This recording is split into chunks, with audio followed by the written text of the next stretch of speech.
Dad Business with Aaron Kleiber. Yeah. Granddad Business with Aaron Kleiber. That's my dad. That's my dad. Boom! Welcome to Grown Dad Business, guys. We're back.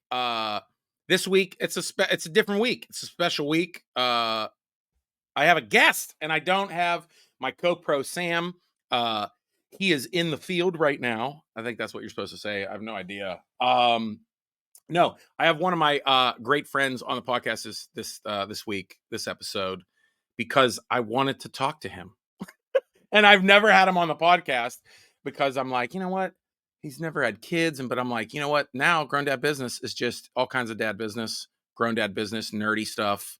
And this is just happens to be about magic. But before I bring him on, I just want to say thank you to everyone that's supporting on Patreon.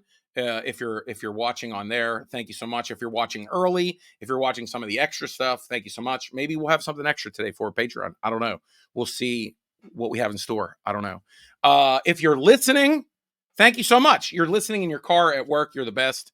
So I just want to give a shout out to everybody. If you want to support on Patreon, you can do that. There's stuff you get, early free stuff, whatever. Also, growndadshirts.com. This is not for sale, but this is a Homestead Gray shirt that I really love from my friend that I do not sell, but maybe we should. I don't have the end of the year. These are gone. My Be Kind, Be Funny shirts are going to be gone. Growndadshirts.com. That's it. So look how that was a fast intro. We'll take a break and then see what I mean. Boom. And then we're back. I didn't even talk for like 9 minutes. I could try. I'll try. Boom. I'm back and I'm going to bring in my guest. It's my friend, Lee Terbosic. What up? Hey. Boom. What's up, Aaron? How? You finally made the show. I know it's been 200 plus episodes, but I feel like the whole time I was waiting for you to have children so we could talk about how you're going to teach your kids magic. You're going to get into the thousands before that ever comes to fruition. I know. If any of my friends I know that, a lot of people that listen are, parents and fans of comedy and fans of nerdy things.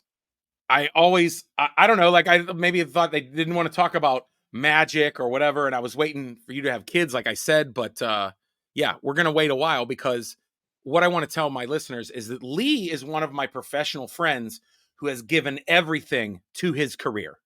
Everything.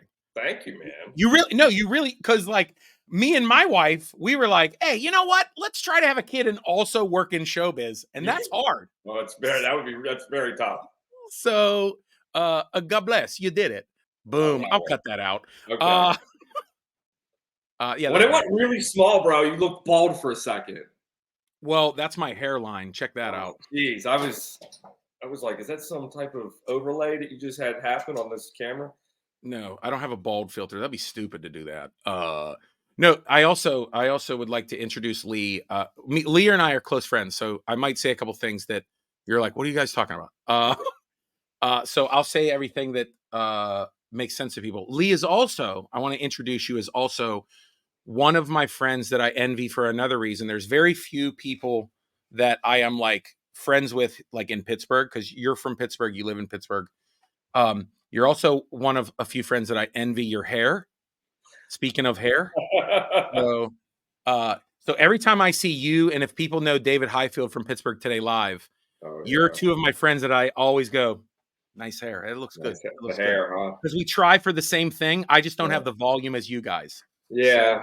Right now, my hair is extremely long. It's much longer than it normally is on the sides and on the top because I have to wear my hair. I'm in character to play Harry Houdini. So yes. So it took me 3 months to just grow my hair, not getting it cut, so that I could part it down the middle and then have it look pretty, Houdini-esque. Yeah, like a weird, greasy 1920s magician. That's it. That's what I'm going for. So I correct me if I'm wrong. I'll introduce people because people do listen around the country. People listen to this in different countries. There's a small percentage, I think, that's in like Luxembourg. I mean, I literally have a listener in Luxembourg, which is so weird. Lee is an internationally known magician. You have performed all over the world. You have been on Discovery Channel. You've been on History Channel, the America's History Got Channel, Talent. I've done quite a few Penn and different. Teller. So many things. You've performed everywhere. But one of the like the nerdy things, like you said, is that your connection with Houdini and your love and expertise of Houdini is amazing. Like, you know, Lee is a kind of person that would text me from Vegas and is like, I'm hanging out with Harry Houdini's what is it? His family. With his nephew. Yeah, it's his nephew. It's like you're like best friends with I'm literally in the Houdini family. Oh, dude. It's like if anything, it qualifies as grown dad business because if you like history and nerdy history stuff, Houdini is so cool and mysterious. And like dude, and like I told you before we started, like people like when I talk about like creepy stuff or like history magic-y stuff or like, and I'm like, this is Houdini nerdy stuff is great. But no, you did in Pittsburgh in 2016, right? You did 2016, November 6th. Yep. You escaped from a straitjacket above the city of Pittsburgh, like Houdini did 100 years prior. 100 years to the minute at the same spot. Yeah, so shit like that. Yeah. You do shit like that. So here's my question. I know like people can see you live and all that. Like we'll do that more later. But here's the question. I know I've done shows with you.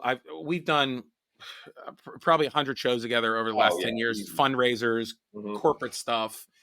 And every time I say like, oh, I'm doing a show or something like, oh, my buddy Lee's a magician. They're like, what? There's a magician on your show? Like what? And I know you get it. You get it. You are literally a magician for a living. And so in stand-up comedians, like I remember, someone listening, a comedian listening to this will know what I'm talking about. I was in the Boston Comedy Festival a long, long time ago, way too early than I belonged. Okay? I remember this story. You probably know who it is. You probably know who it is. I think I did tell you this story. I think I do know who it is. We were in like the top 8 in the finals, and we were beat by a dude who did a magic trick. Right. And he did and when I told you about it, you were like, oh man, like there's a lot of people that do that trick. Yeah. And I was like, what? It wasn't even original, if I recall. Like, funny comedian has gone on to do very funny things. But what, like every comedian in the back was like, you gotta be kidding me, dude. He was like, is it Baby Oprah? You know. I know exactly the bit you're talking about. Yeah. It was like they put a picture of a black baby and it comes out Oprah. And you're like, whatever. And we were just like, all like dejected. We were like, we just told jokes, but also that person had jokes. But so in like magic, you know, when people say like magician or like I've experienced the corniness of it, that people that stigma that, you know, you have about it. But I'm gonna be honest, I'm glad that you're my close friend because dude, I tell everybody it's kind of fucking cool. Dude, it really is. It really is a super cool art.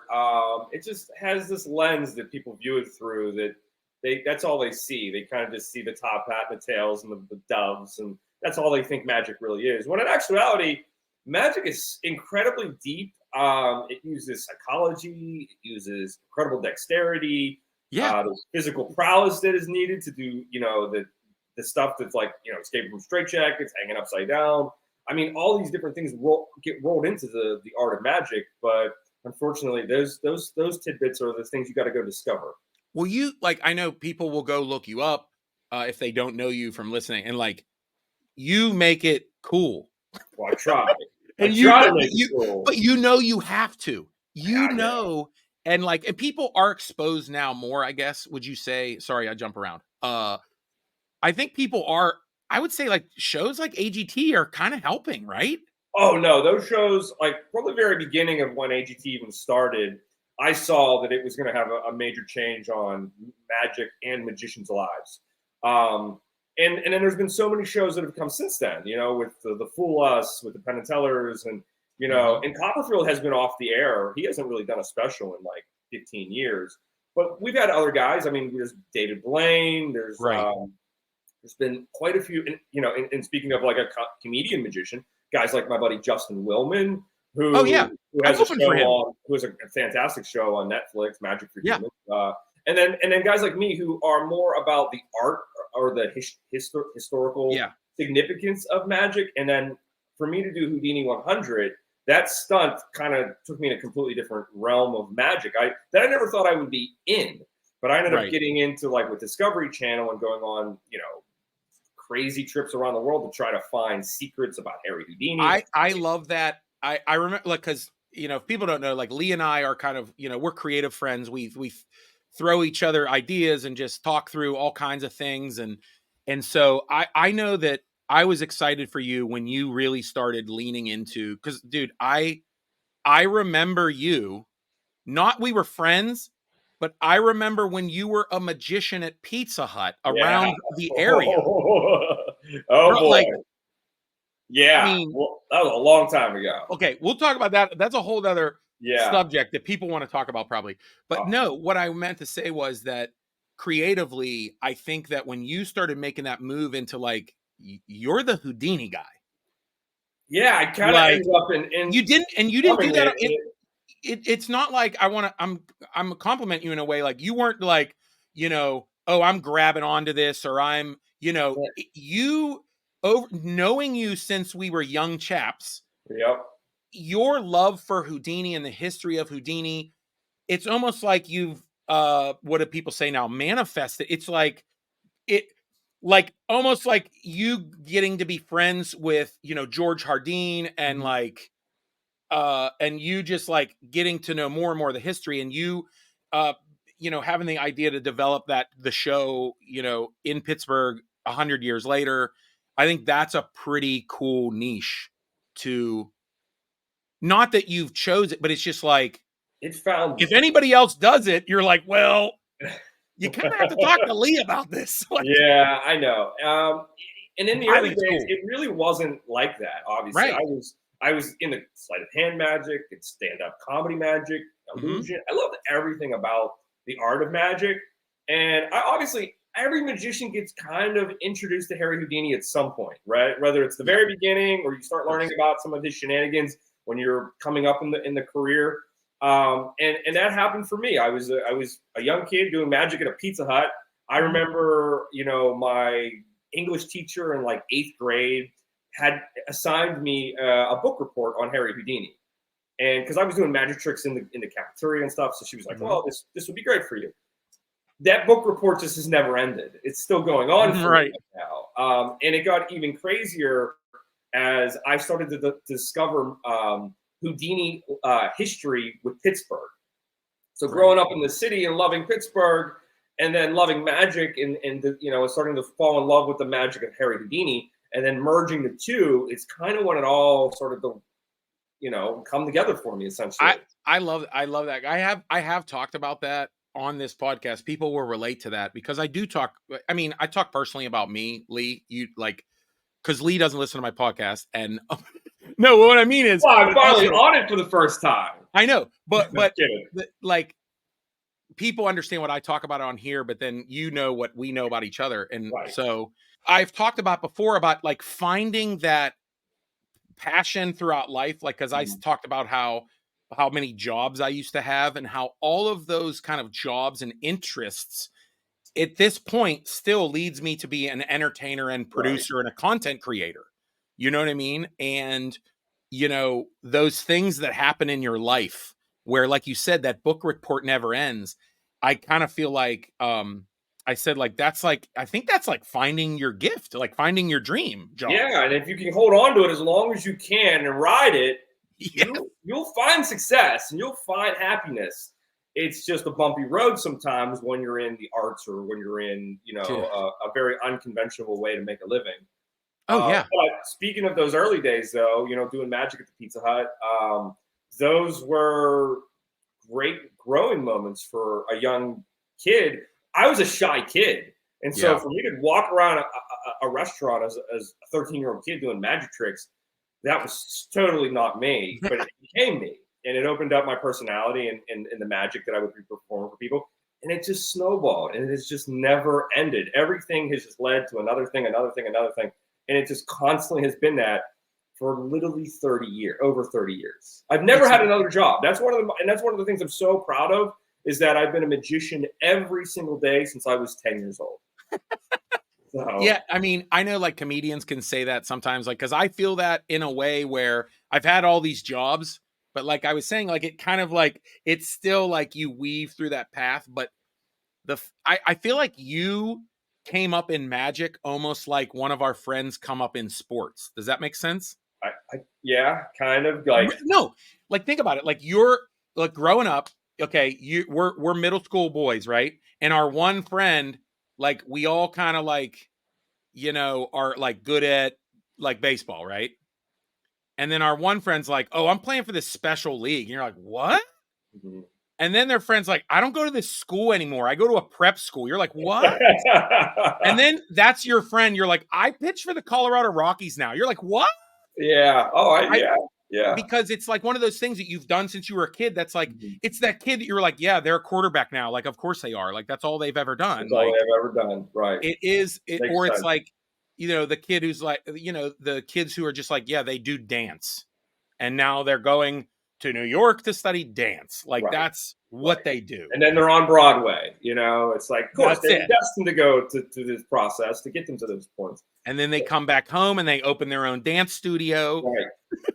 No, you're 100% right. That's exactly kind of how it's gone. I've gotten a chance to do some crazy stuff, travel around the world, and literally live my dream. But at the end of the day, I've always wanted to sleep in my own bed in Pittsburgh. I had offers to live in New York and offers for Vegas and Los Angeles. I've been to those places tons of times. I just never felt like that was my forever home. And I felt like if Pittsburgh is my forever home, which it clearly is, I felt that I had to make it a magical home. You know what I mean? I had to bring I had to be doing more than just doing gigs. So and that's why, you know, after Houdini 100, it led me in so many different directions. Of course, creating Liberty Magic now with the Cultural Trust, which was, you know, icing on the cake for me, because now it's like I have my own theater downtown that I can play and sleep in my own bed every night and still headline and perform for Pittsburghers. Yeah, if people don't know about that, that's so if you've heard me talk about Arcade Comedy Theater in Pittsburgh a bunch on this podcast, my friends who I helped, you know, start that. When we moved our building, Lee helped develop Liberty Magic, which is, I mean, I don't know about you, but to have, and people can look it up, to have a place like that, that looks like that, that puts on shows at that level of magic and illusion. High level. Here's a little unknown fact about this. A lot of people don't know this, but when Arcade Comedy moved down the street to their arcade upgrade, I took notice of all of this. As a businessman, like show business and understanding, you know, being a showman and then understanding the business of show business, I took super interest into what happened of them moving out of there and getting this arcade upgrade and developing their own space. And to be honest with you, at that exact moment when that was happening, I was in the midst of planning Houdini 100, or Houdini 100 might have just happened. And so after I had all that notoriety with that stunt, I then felt that I should capitalize on it in town. And so I did have my own show at Dave & Buster's in the waterfront called Bamboozled. I was running that at one point. And then when Arcade moved, that building became vacant. Right. I looked into buying that building because I wanted to put my own magic theater in that actual space. I saw it, you know. And when I started to get into the weeds of the financials, and I had a real estate agent looking at it and telling me, you know, what the numbers were going to be. And I just realized it just wasn't in my grasp. Because the barrier to entry with the taxes and putting an elevator in a building, it was just too complicated. That's those grown-up things you run into as an entertainer, and you're like, I think I'm just going to stick with magic. Right. Well, what I did is instead of like trying to take on too much, I then took the lesser of two evils, which in turn meant me taking my show out of Dave & Buster's because I always wanted to perform in downtown Pittsburgh. Of course. So I then saw, well, Hotel Monaco they had this, they had rooms, they had space, that Right. nothing was happening in these spaces on weekends. And so I then looked at guys like Penn and Teller, who have a headline residency in Las Vegas at a casino. But what's a casino? It's a Right. hotel you gamble at. That's all Right. it is. And so that's when it was like, well, what if I just started my own show in a hotel in Pittsburgh? And so Right. Hotel Monaco was the vibe. That was the vibe, the aesthetic I was looking for. Yeah. I approached them because I knew I couldn't afford the arcade comedy building. And so I started the show in there. And that show, 52 Up Close, has now become the longest running magic show in Pittsburgh history. Wow. Which in and of itself is super crazy. I didn't Yeah. plan for that to happen. It just happened. Right. But along the way, one evening in 2018, in my front row was Kevin McMahon, the former CEO of the Cultural Trust. Mhm. And as soon as I saw him and recognized him, I kind of already knew what he was going to come up and say to me. And as soon as the show was over, hands me the business card, says we need to talk. I met with him and other members of the Cultural Trust that were in the leadership. And sure enough, they wanted to get into the magic business, but they had Right. no clue how to. Right. And as soon as they told me the location, I went, I knew it. I knew it. Right. I knew it was going to be that space because it was perfect. And away we went on creating Liberty Magic. And in the opening year, as well as I was filming Houdini's Last Secrets around the country, Mhm. I was also creating and then headlining Liberty Magic with my second magic show in plain sight. Because I couldn't transport 52 Up Close out of the hotel. It had to stay there. Right. Because at the same time, as much as I wanted to do Liberty Magic, I wasn't sure of the Cultural Trust commitment. Because I'm married to the game. Sure, yeah. You know that. You too, man. We're both married to the game. So getting in business with somebody that then wants you to jump out of a deal that I worked my entire life to get, I wasn't comfortable doing that.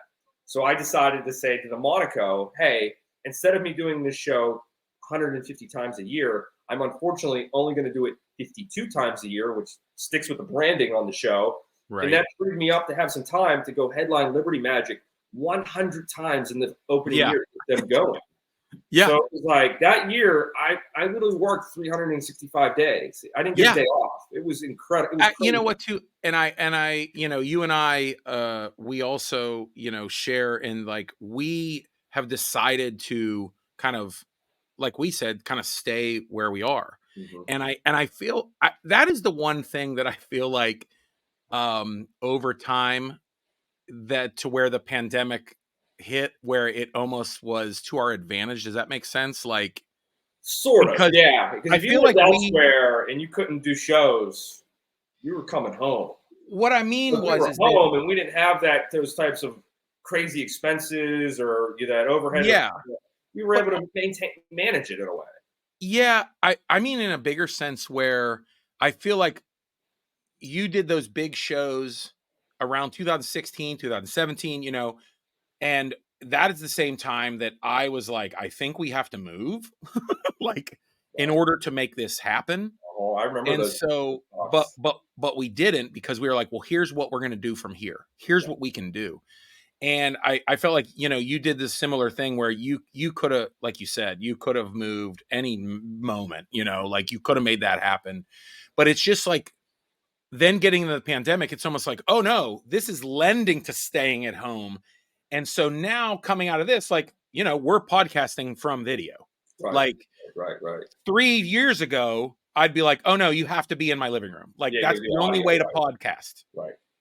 But now I'm like, oh, now I'm like, I know how to do all this content and things like that. So it definitely made like people like us, like kind of be more creative. You know what I mean? Absolutely. And during that time, because I wasn't being creative on stage, I was being creative in the business and in the show structure and the writing. Yeah. I had nothing else to do. I was like, I had just done the first run of The Life and Death of Harry Houdini right before the pandemic started. So end of 2019, I did 2 weeks or 3 weeks, three weeks of Life and Death of Harry Houdini, which was what I wrote during 2019 because there was a jump in the calendar, and they were just like, "Hey Lee, would you be interested in taking this slot in the calendar and maybe presenting something Houdini related?" And then that's when I came up with The Life and Death of Harry Houdini, and I did it for the first run, which had me suspended upside down in the theater every night doing I was out of my mind. But when we went into the pandemic, I then had all this time to literally go through eat all of my shows and pick it apart, put it back together, find new stuff, new stories. And then as we came out of the pandemic, I then had a chance to, showcase this again and bring all these shows back. Right. Yeah. It just, you want to, like, I've talked about this over the podcast. I even took time off of the podcast. People know. And so, but you want to, it's hard to like look at it and not like complain or like you had to change. Mm-hmm. But really, you look at the other end of things and how you're evolving and the things that you've learned and changed. And when we're challenged creatively, that's why, like, I love seeing everything. You're one of my few friends one of my creative friends where I'm like, yeah, dude, what are we doing next? Like, we get excited for each other. So absolutely. Yeah. So it's exciting to, just see how we're able to evolve. Like I'm like, oh, good. I'm glad everybody's doing all right. Like right. If that makes any sense. I don't know what I'm trying to say. But I want to let's get nerdy about Houdini. Like, what do you want to know, man? Ask me anything you want to know. The fact that you've been so, obsessed with it since you were young. I mean, now, I feel like it's like every dad's dream to be like, if I could just do a show about like my favorite baseball player, what I mean? Yeah, right. Yeah, exactly.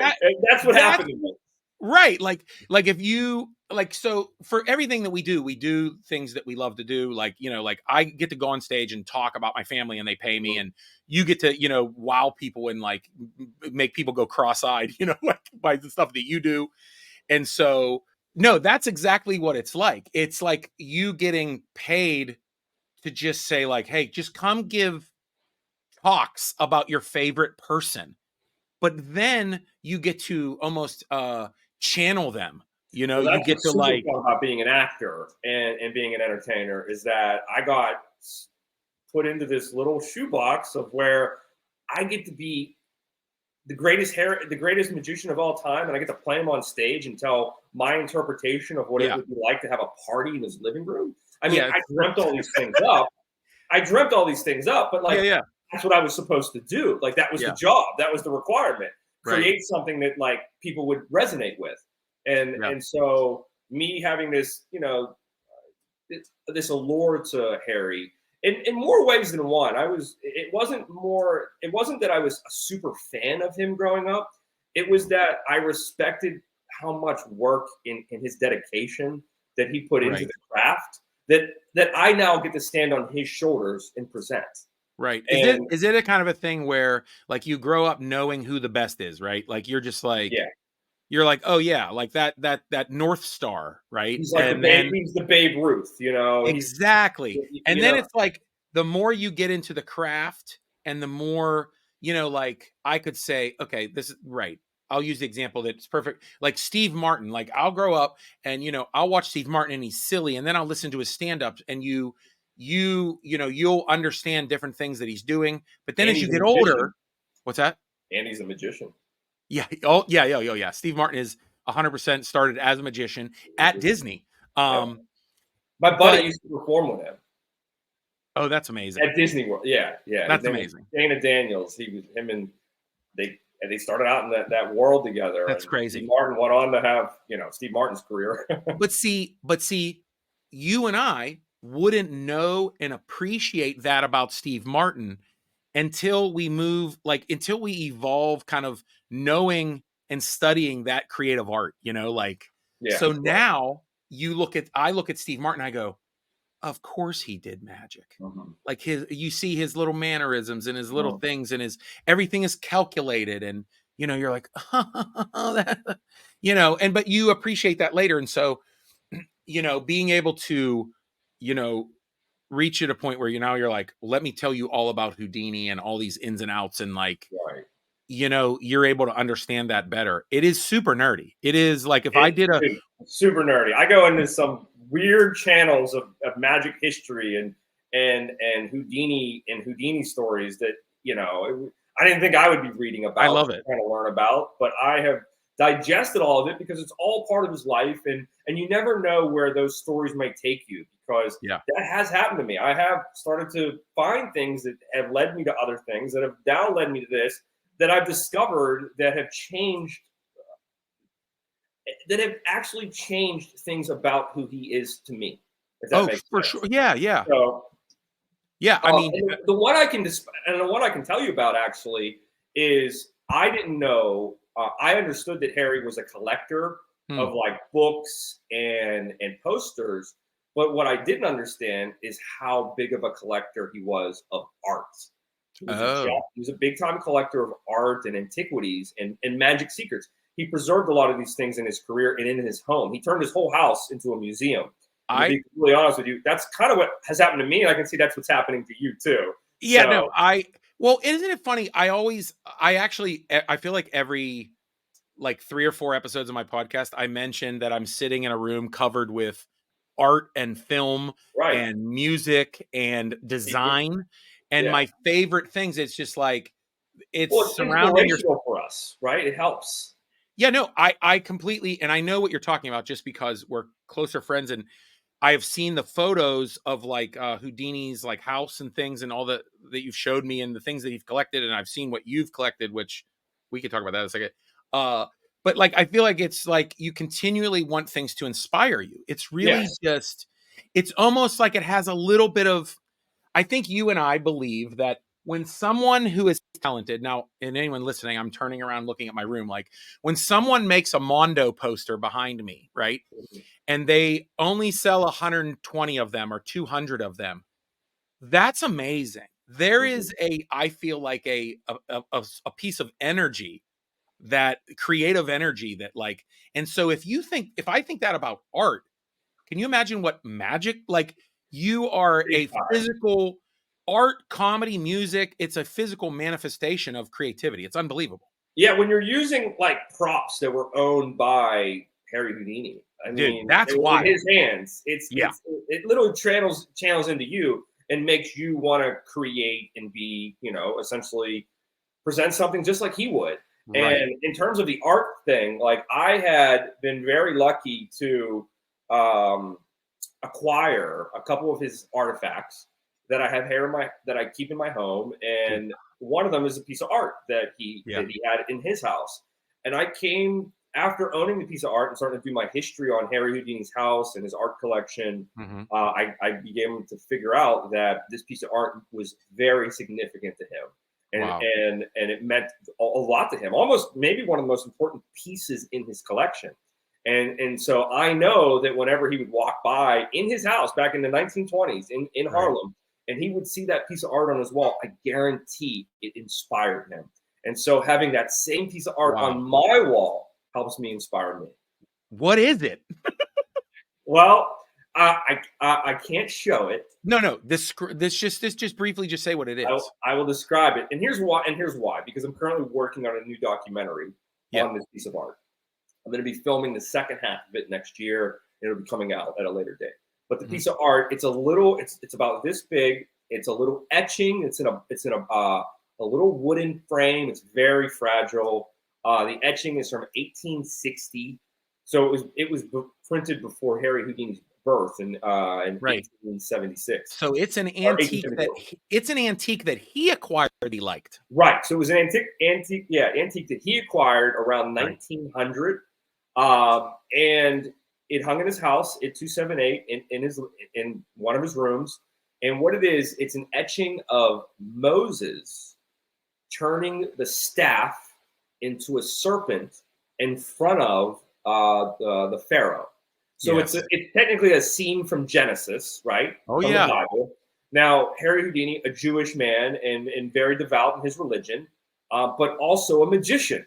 And if Yeah. you think about what he's looking at, it's literally his religion and his craft in Yes. one image.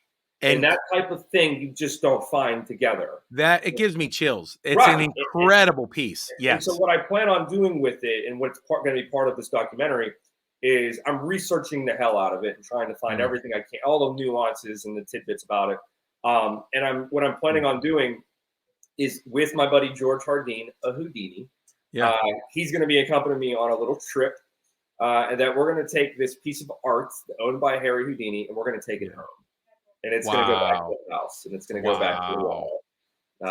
So that'll be the main gist of it, and you're going to see through the storytelling how that comes about, and where the piece of art, you'll get to see the piece of art and where it'll end up for its final spot, where I'm going to keep it for a while, for a period of time. But that's all being rolled into next year. That's just one of the things that I'm currently working on. I love it. It's such super nerdy dad stuff. I love it. I don't mean, hey, look, ladies and moms are a lot of love nerdy magic stuff too. I just think it's such cool history stuff. And Lee has something else. I will show you something really cool. This is something I can show you. Okay, so when you come to see The Life and Death of Harry Houdini, one of the things that will be on your chair will be a letter with Harry Houdini's autograph on it, and it'll be on a piece of his letterhead. Now, what people are taking home with them obviously isn't a real piece of their letterhead. It's something I created, but this is the real piece of the letterhead. Wow! So I have it framed here, and so you can see his image right there, and his signature right there, and then his address is also at the bottom. So I took the real version of the letterhead. Wow! And I scanned it in to get it exactly correct, and then I replicated it. And so when you come to the show, so essentially when you're coming to see The Life and Death of Harry Houdini at Liberty Magic, the show that I just dreamt up, through my research, I was able to figure out the final night that Harry was ever in his actual living room. Okay? Because right when he passes away, he dies on October 31st, 1926 from appendicitis. Right. But his lineage of how he did when he was doing shows, obviously he was in the newspapers all the time. Anytime he was in a city, he was in the press. And so through us Houdini historians, I was able to go through meticulously and figure out the exact moments where he was literally in the final month of his life. Wow. And through those moments, he had just started his 1926/1927 world tour. Yeah.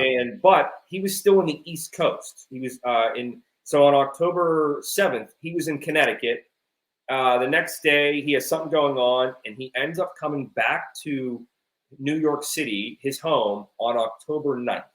Now, the strange thing about this is that he normally would travel with his wife, Bess. And the reason why we were able to figure this out is because Bess, she ends up getting a stomach ache in Connecticut. And so she doesn't travel home with him, and instead she stays with his crew, and they go on to Albany, New York, where he performs on the 11th in Albany, New York. Now, the reason why we know all these significant details is because in Albany, New York, when he was performing the upside-down water torture cell escape, he fractures his ankle. Okay, so that's documented. On that day, I remember. I remember. Albany, he fractured his ankle. The day before, on the 8th, he's in Connecticut. So that only leaves a 48-hour window of when we knew he traveled back to New York City. So he came back on October 9th. That was his final night ever in his living room, because he leaves the next morning to go on to meet with Bess and travel to Albany. And then 21 days later, he'd be dead. Yeah. So it started a series of events that all kind of complicated his life, that obviously were the ramifications of how he died. So I was able to pinpoint the exact night he was in his house. So what I wanted to do is I wanted to throw a fictitious going away party. And as the audience, that's what you're coming in to be a part of. So when you're sitting in the room, you're literally sitting in Harry Houdini's living room at 278 West 113th Street in Harlem. I love that. And then so you're wrapped, and you get taken back in time, and you get to be part of this interesting party. And so what I did is, obviously, this was a part of it. And then there's a lot of really cool magic throughout the show. It's all historically accurate. Everything, all the magic that I'm doing in the show is all magic he did in the exact same, and kind of the same way he did it. I mean, down to the minutest detail. I love it. And then after the show's over, because I have, quite a few artifacts from his life, I have them set up in the VIP section. So the people that have VIP tickets after the show, you then get kind of a show and tell. So it gets even more like it gets even nerdier and better. Nerdier. Yes, it's the best, and that's what I love. So no, I can't wait to come see it. I have not seen it yet. I cannot wait, dude. No, and obviously, if anybody is in the Pittsburgh area, they can come see you at Liberty Magic. They can see you all over the country whenever you're around. You have so much stuff online. But no, this is fun, man. I'm glad I found an excuse to talk about it. Yeah, man. I'm glad to be a part of it. Yeah. I know. And then Lee and I are going to go talk more for another 30 minutes of everything we wanted to talk about not on the air. No. So dude, thanks a lot. I just, my pleasure, man. Great chatting with you. Great talking about Harry.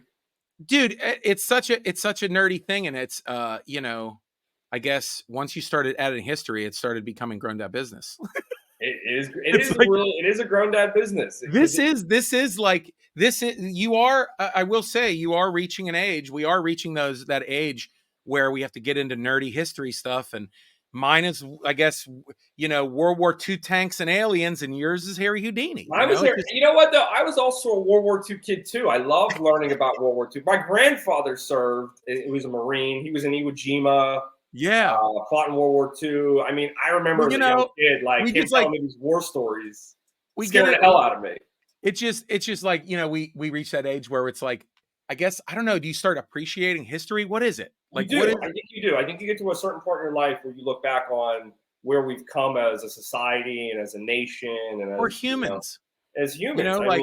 I guess after you live like 40 plus years, you're like, whoa, there are other humans that have done this. They were pretty cool at it. Yeah, and they did it with way less than what we have at our disposal today. That's why I look back on what Harry did in his career, and it is very amazing because he didn't have the internet. He didn't have, TikTok. He didn't have YouTube. He literally had to create this stuff from scratch, or he had to pull it out of really rare books. I mean, didn't he die of appendicitis? He died of appendicitis. They didn't have that either. Well, yeah. They couldn't fix that. Believe it or not, the end of his death was, in a way, was kind of his own fault because a lot of people, I've talked to doctors about this that have heard the appendicitis story. And to be honest with you, he already had appendicitis because a lot of people know about the punch that he took in Canada. What's the story? He had appendicitis, but then he got punched. Okay. Well, the reason why the punch is even in significance and why people talk about it today was because after he passed away and his wife, Bess, she liquidated his estate, set all the magic and all this stuff, sold the house, but they also did one other thing. The insurance policy on his life was obviously kicked in because they wanted to say that he died doing his job when appendicitis isn't part of the job. Right. So the way they got around that was that because, and believe it or not, there was a reason why, is because there was a double addendum clause in the life insurance policy that if he died doing something of his craft, it paid out double. Well, appendicitis has nothing to do with his craft. So the way they made it be a part of it was they went back through that last month of his life and looked at all the stuff that had happened to him. And then in right before he gets into trouble, he's in Canada doing something called a debunking, where he's revealing how spiritualism works. He's showing the secrets essentially. He's like the masked magician back then, but for people not to be conned. Because people were being conned by talking to mediums and stuff. Yeah, he was a debunker of like mediums and like people that said they could talk to people's dead relatives, he was like, knock that off. He took it as he didn't mind if it was presented as theatrical, but the minute you're starting to charge people and give them false hope and let them think that they're talking to their dead relative when in actuality they're not, he hated that. He hated people being scammed. He cared about Americans. And at that moment in time when he's in Canada, a guy by the name of James Gordon Whitehead, interesting name, but came back into his dressing room. And at the time, Harry would let strong men, like world champion boxers, he would let them punch him in the stomach. But it was always for a photo op, right? And this guy, he took it kind of more seriously, like, oh, I'm going to punch you in the stomach. Let me hit you. And so he came back into his dressing room, talked to him for a moment, said, can I punch you in the stomach? Harry says yes. But before Harry could stand up and flex his abs, this guy belts him in the stomach a couple times, right? Well, that moment got kind of orchestrated for the insurance policy. Sure.